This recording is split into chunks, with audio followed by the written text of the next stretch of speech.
Eu vou ser breve, eu não preparei slide, eu vou depois estar aberta para o debate, mas eu vou trazer alguns pontos que eu considero pontualmente importantes para que a gente possa refletir sobre a questão das perícias na Lei 12.318 de 2010. O primeiro ponto que eu tenho para dizer para vocês é a minha impressão como psicóloga do Poder Judiciário há 22 anos. Eu tenho a impressão que os psicólogos ficaram magoados com a publicação da Lei 12.318, porque a sensação, ouvindo os colegas e participando de alguns debates entre nós, psicólogos, rolou uma certa mágoa de essa lei existir sem que houvesse um amplo debate envolvendo o lugar do psicólogo nisso tudo. Foi dada a nós a tarefa de definir se há ou não alienação parental, e até mesmo de opinar ou não por uma inversão de guarda, porque tem juiz que quer que você escreva ali no detalhe, o pernoite de tal hora a tal hora, se vai a criança dormir com aquela presença da pessoa lá na casa do outro ou não. É quase que transferir para nós a decisão judicial. E parece que paira, né, perpassa uma certa mágoa de que foi, na verdade, a gente teve que, desculpa a expressão, entubar uma lei onde nos foi dado esse lugar de dizer a verdade e dentro da nossa prática como psicólogos, nós temos o nosso juramento profissional que diz lá no nosso código de ética que eu jurei isso, que eu vou trabalhar para não violação de direitos humanos. E quando eu falo de não violação de direitos humanos, eu preciso pensar que direitos humanos é também do pai, é também da mãe, e é também da criança e do adolescente. É de todas as pessoas que eu atendo. Esse é um primeiro ponto que a gente pode trazer para o debate. Talvez esse debate seja muito amplo, a gente não vai conseguir fechar, mas é para nós pensarmos. E com isso, meus amigos, eu percebi ao longo do tempo que quando a lei veio, grande parte dos psicólogos simplesmente disseram: eu me nego a falar essa palavrinha mágica, alienação parental, porque não é meu lugar falar de nada que puna as pessoas, porque o meu lugar é de acolhimento, o meu lugar é de aceitação das pessoas do jeito que elas são, com as suas dificuldades, com as suas fraquezas, com a sua raiva, com a sua dor. Eu sou psicóloga e eu preciso entender sobre isso e acolher a pessoa que está doída nesse rompimento pelo divórcio, nesse rompimento de uma relação, de uma instituição casamento. Então, isso é uma questão. Então, e uma outra questão para nós pensarmos relacionado a isso que eu estou dizendo é que, infelizmente, nem todos os advogados são como vocês. Infelizmente, nem todo advogado é parceiro da equipe. E aí os advogados usam muito o que a gente escreve para nos prejudicar na nossa profissão psicólogo. Levam os laudos que são de dentro do processo para o Conselho de Psicologia, para lá a nossa comissão de ética do Conselho Federal, e cada Conselho Regional tem a sua comissão de ética também, e acabam, e nós sofremos algumas vezes representações éticas, e vejam vocês como que o sistema é desprotetivo do profissional a quem foi dado o encargo de falar sobre isso. Porque eu desconheço, nenhum tribunal do país paga advogado para esse psicólogo se defender no Conselho de Ética. Isso é uma questão importante, política institucional importante. Se eu estou no interior do Tribunal de Justiça a serviço de um juízo de família, de um juízo criminal, e eu tenho que falar sobre isso, porque tem uma lei que diz que é dado a mim esse lugar de dizer, de diagnosticar, como diz lá o parágrafo 2º do artigo 5º, diagnosticar se há ou não esse fenômeno acontecendo, eu preciso de respaldo institucional, porque na hora que eu tiver que responder por isso, eu tenho que responder institucionalmente. Não é a Glícia, a psicóloga clínica, que está ali. É a Glícia, perita do juízo de uma instituição, Poder Judiciário. Então, essa instituição tem que me oferecer o mínimo de uma defensoria pública que possa me defender perante o meu conselho de ética. E eu vou dizer a vocês que cada vez que um colega vai para o conselho de ética, os outros colegas que trabalham com ele recuam na tinta da caneta. Querem dizer cada vez menos sobre esse tema, porque esse tema só traz dor de cabeça para nós. Esse tema, quando a gente fala essa palavrinha mágica, alienação parental, só traz problema para o profissional. Não há respaldo institucional, não há colaboração da maioria dos advogados. O que eu chamo de colaboração? Um mínimo de eticidade. O advogado não pode mentir quando ele faz impugnação de laudo. O advogado não pode dizer que a psicóloga fez o que ela não fez e que não fez, deixou de fazer o que ela deveria fazer. E eu vou dizer para vocês que vocês são muitas vezes iludidos pelos clientes. Eu tenho aqui no Rio uma relação cordial com os advogados, amistosa, atendo todos, tento conversar, busco ajuda. Eu acho que esse trabalho do perito que está nesse lugar precisa de contar com o apoio do advogado para poder fazer um trabalho de intervenção efetiva na família. Uma família não se transforma com uma simples sentença que declara o ato de alienação parental e inverte uma guarda. É preciso mais do que isso. É preciso que haja um trabalho de intervenção e de conscientização das pessoas inseridas naquele núcleo para a necessidade de mudanças, para que possamos sensibilizar esses pais e esses familiares que esse adolescente, que essa criança está em intenso sofrimento.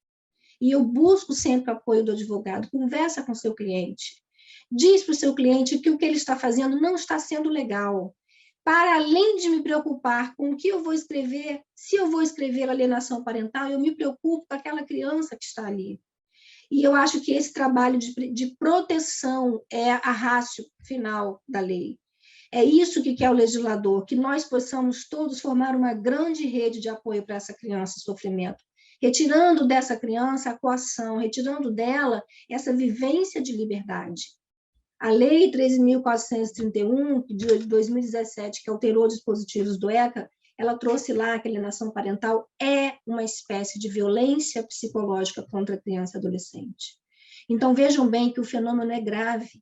E até hoje a gente conversa com pessoas que falam, isso não existe. Gente, como assim? Vamos amadurecer esse debate. É óbvio que isso existe desde que a humanidade existe. E essa lei veio dizer que a legislação, que a nossa comunidade, a nossa sociedade não tolera mais isso como algo banalizado, que sempre existiu nas famílias. Então, hoje, nós precisamos de entender que esse fenômeno é grave, é violência contra a criança, natureza jurídica de violência contra a criança e abuso moral contra a criança e adolescente. É abuso porque retira a criança do lugar dela, de expressar o que sente. E esse adulto invade essa subjetividade infantil, retirando da criança o pensamento e a liberdade e o afeto dela. E é uma violência psicológica porque ela faz uma espécie de retira dessa criança a possibilidade da subjetividade, de ela ser ela, de ela poder expressar o que sente, poder dizer que gosta ou que não gosta, mas sem ter que agradar ninguém e nem ter que compactuar com ninguém. Porque quem se separou, vamos nos lembrar, foram os pais. A criança não se separa dos pais. Eu hoje ouvi relato de uma aluna, me passou um direct no Instagram, e ela falou uma coisa muito linda. Ela sonha até hoje que os pais se separaram há 15 anos, e ela sonha com os dois juntos até hoje. E ela me botou assim, profa, tudo que nós, filhos de pais separados, nos queríamos é que os nossos pais, mesmo separados, fizessem parte do mesmo time. Eu achei aquela metáfora muito interessante, porque a criança, quando olha os pais separados, ela não vê os dois no mesmo time. Ela vê dois times em campo, e ela vê dois adversários. E ela fica nisso tudo muito dividida, se sentindo responsável, inclusive, pelas infelicidades e amarguras que, porventura, A ou B, ou A e B venham apresentar. Por isso, nós não podemos aceitar. Por isso, eu digo, então, na reunião onde eu participo desse debate, se eu estou violando os direitos humanos, eu digo que não. Porque o que está em jogo ali é violação de direitos humanos, mas nós temos que fazer uma ponderação que nós estamos falando de vulneráveis. A criança está mais vulnerável ao conflito do que o adulto. O adulto tem mínimo de elementos para lidar com aquele luto do divórcio, com a perda e com a amargura, com a raiva. A criança não tem. Então, é muita covardia usar a criança como instrumento de atingir o outro. E por isso eu entendo que a lei está boa quando fala que nos foi dado esse lugar. Eu só faço a crítica para que a OAB, os tribunais, o Ministério Público se unam e consigam criar um sistema de apoio a essa rede de profissionais a quem foi dado um lugar para falar sobre isso. Porque, volto a dizer, nós estamos sem apoio, tá? Isso é fato. Segundo ponto que eu acho importante a gente falar, item 2. A perícia trazida pela lei da alienação parental não é uma novidade para nós psicólogos. Na verdade, ela veio como se fosse uma coisa muito impactante. Nossa, criou-se uma perícia específica para alienação parental. Engano de quem pensa assim. A avaliação psicológica, que é um instrumento próprio do psicólogo, ela existe desde a existência do Código de Ética. E o conceito de avaliação psicológica está lá na Resolução 9 de 2018, ele diz exatamente o que diz a perícia do artigo 5º. A avaliação psicológica tem sido usada para descrever um conjunto de procedimentos que tem por objetivo coletar dados para testar hipóteses clínicas, diagnósticos, descrever o funcionamento dos indivíduos ou grupos e fazer predições sobre o comportamento ou desempenho em situações específicas. Ou seja, tanto na clínica, quanto no hospital, quanto no Poder Judiciário, o psicólogo faz o quê? A avaliação psicológica. E essa avaliação é exatamente a mesma trazida pela Lei 2.318, sem nenhuma diferença. OBS, faço, terceiro item, faço uma crítica ao que dispõe a lei, ao copiar, me parece que copiou o conceito de avaliação psicológica, replicou e trouxe como se fosse novidade. Não é novidade. Lá no parágrafo 2º do artigo 5º, está dizendo lá, parágrafo 1º, está dizendo lá que o laudo pericial terá ampla avaliação psicológica ou biopsicossocial, psicólogo ou médico, assistente social e psicólogo, conforme o caso. Exemplo, um caso em que envolva alguma notícia de abuso, vai precisar de médico, porque a criança passou pelo ML, porque a criança tem um pediatra que vai poder melhor dizer sobre algum fenômeno que esteja acontecendo, decorrente do fato que aconteceu com ela. Então, em algumas situações, precisa de médicos psiquiatras para falar sobre eventual transtorno que aquele adulto que cuida da criança apresente, e por aí vamos, né? Compreendendo, inclusive, o laudo pericial, entrevista pessoal com as partes, exame de documentos dos autos, já fazemos isso, histórico do relacionamento do casal, já fazemos isso, e da separação, já fazemos isso, cronologia de incidentes, já fazemos isso, o que veio antes ou depois, qual é o histórico dessa família, a criança morava com quem, agora mora com quem, como é que é o arranjo de convívio dela com as pessoas da família, esses incidentes, o que veio antes e o que aconteceu a seguir. Sempre fizemos, e aí vem a minha crítica, que eu vou até marcar aqui com amarelinho para a gente poder falar sobre isso, se vocês tiverem interesse. Fala aqui, no parágrafo 1º do artigo 5º da Lei 12.318, em avaliação de personalidade dos envolvidos. Isso me apavora, porque eu tenho uma impressão, Edna, maravilhosa é você. Eu tenho a impressão, que eu já falei isso aqui num grupo, eu aprendi isso num grupo de trabalho no Tribunal de Justiça, com a juíza chamada Raquel Crispino, que é uma ídola, Silvana conhece, né? Doutora Raquel, que é maravilhosa, e ela, a doutora Raquel, ela trabalha muito com essa causa da infância, e participando de alguns grupos onde a gente discute várias questões ligadas à infância, ela me ensinou uma coisa, Glícia, o ótimo inimigo do bom.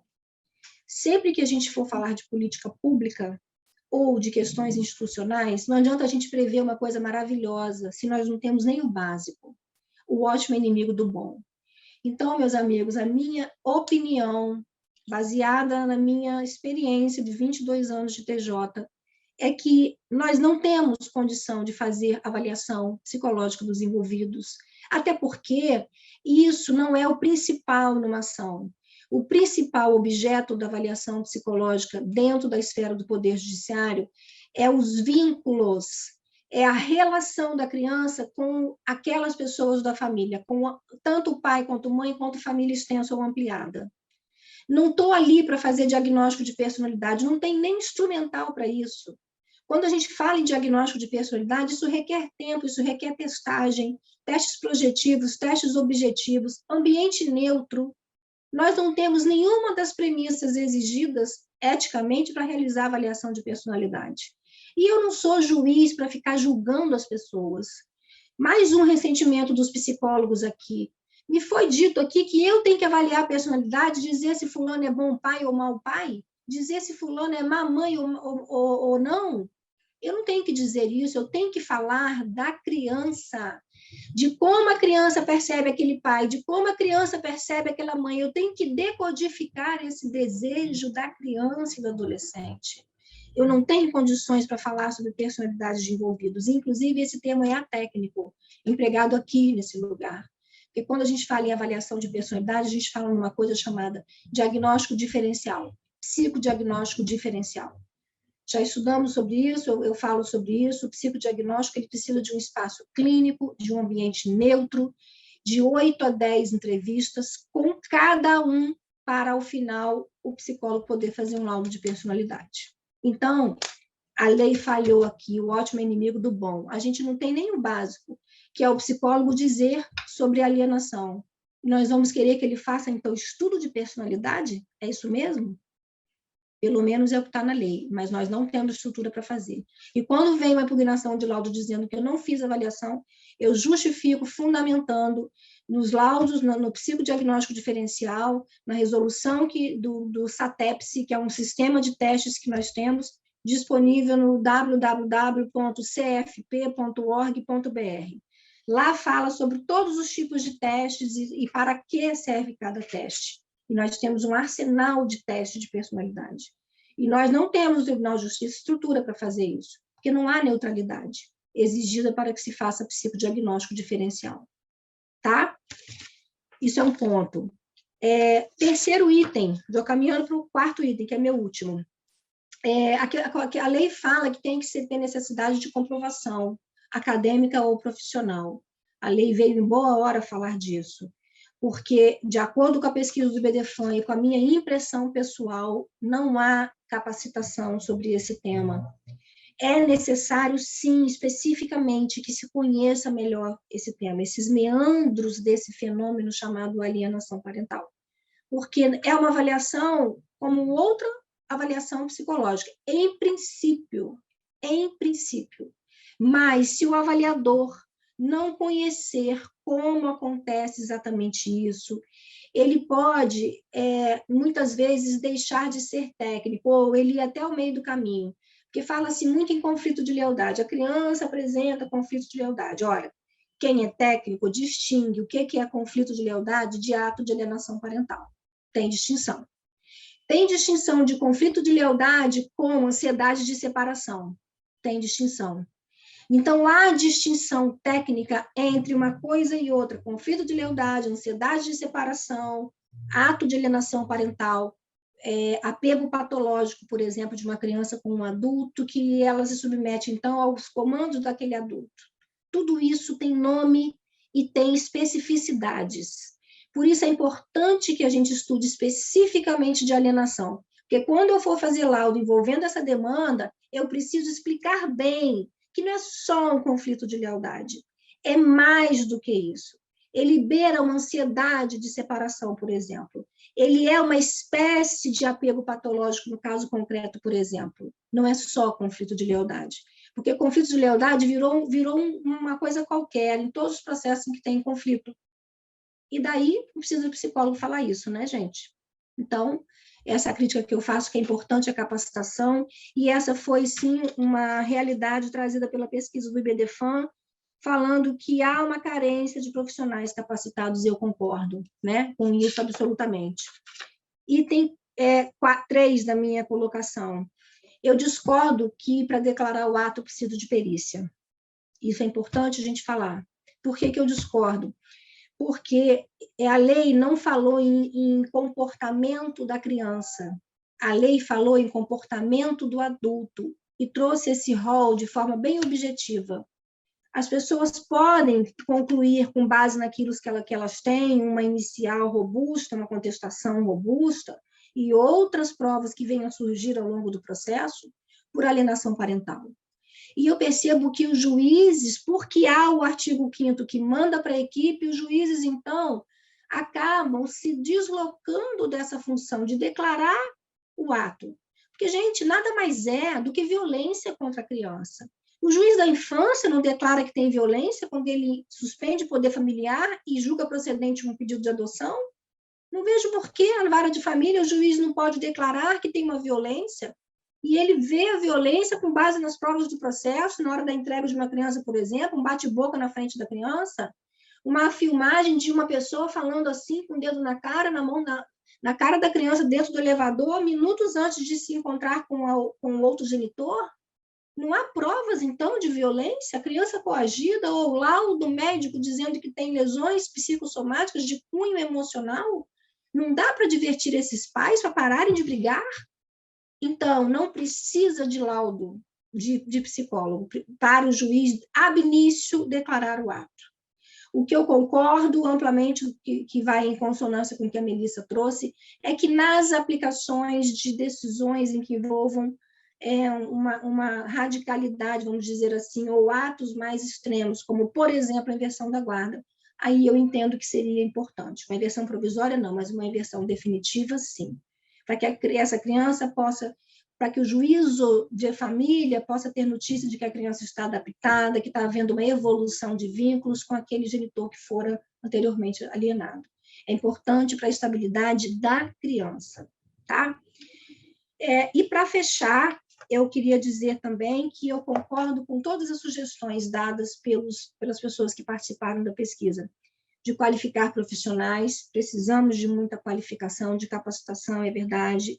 Precisamos de maior aprofundamento sobre esse tema, é verdade, porque o tema é dinâmico, ele muda conforme a sociedade, conforme os arranjos familiares. Então, hoje nós temos a participação do homem ajudando a cuidar, estando dentro de casa, e a mulher ocupando o espaço externo.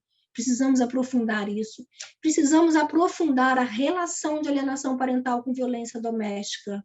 Porque quando a gente fala de violência doméstica, a gente acha que é só entre homem e mulher, mas a gente também pode pensar que violência doméstica é também em relação à criança. Uma criança, por exemplo, que vê os pais brigando, ela foi altamente violentada, e isso é doméstico. Aquelas crianças que viram a mãe, juíza Viviane, sendo morta a facadas, isso não é violência doméstica contra essas crianças? Elas terem presenciado o infanticídio da mãe, isso não é violência? E então vamos discutir violência doméstica contra crianças e alienação parental, porque esse genitor lá atrás disse que a mãe alienava. E para dizer que não alienava, ela levou as filhas ao encontro. Não estou falando do caso concreto aqui, estou falando do que acontece muitas vezes. E as crianças são altamente violentadas quando presenciam brigas e discussões, principalmente crimes cometidos entre os genitores. Então, precisamos aprofundar muito esse debate. E também dizer que, como disse bem a Melissa, pai e mãe não são figuras santas. Há pessoas que simulam terem sido agredidas para conseguir, com isso, afastar o outro da vida do filho, porque já que há um afastamento do casal, uma medida cautelar de afastamento, automaticamente dificulta a vida de quem quer conviver. Precisamos, então, amadurecer muito essa interface da esfera da violência doméstica com a esfera de família, tá?